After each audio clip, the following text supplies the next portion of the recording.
Well, it's unfortunate that the request for funding of the 2019 elections is coming very late in the year.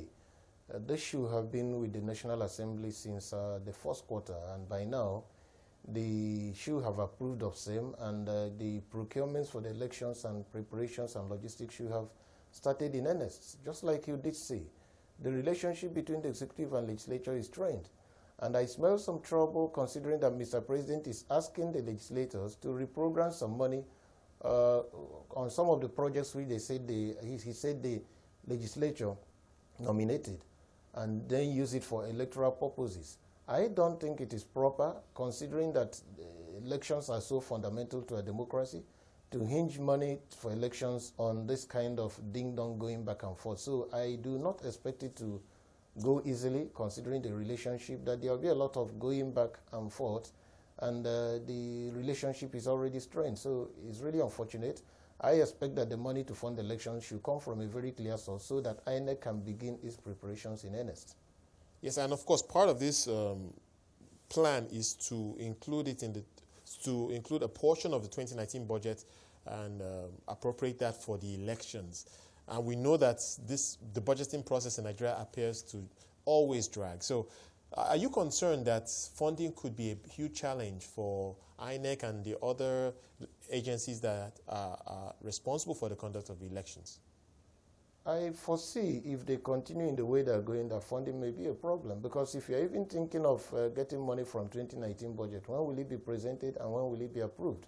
So the clear thing to do is to just look for a source that is not going to be in dispute, so that money will come, INEC will begin its preparations, and then the politics of insertion of things into the budget, as the executive wish to call it, and the legislature feeling that they have a right to do it, that politics can continue. They can always resolve it at some point in time.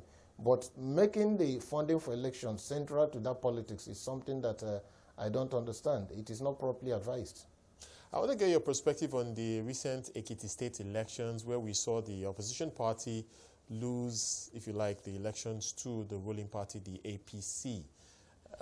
In your view, what's the significance of that election result? And can you also reflect on the quality of the elections itself and what this could tell us about what to expect next year?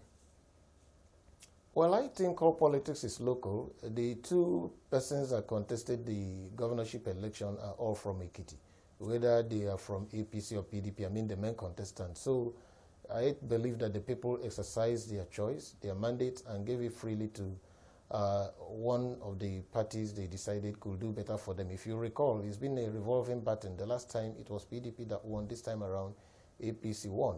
But I think what we find troubling from the reports of all the observers, and including the media, is that money played a very key role. People we are seeing buying votes, 5,000, 4,000, 3,000, 10,000. In fact, some of the media houses recorded, and the videos are all over the internet. So I don't think that is good enough for a free and credible election. And this should have given INEC a very good lesson to now say, wait, we've responded to the challenge of distribution of papers, logistics, all those things that used to challenge elections before. Now the central challenge we have is vote buying.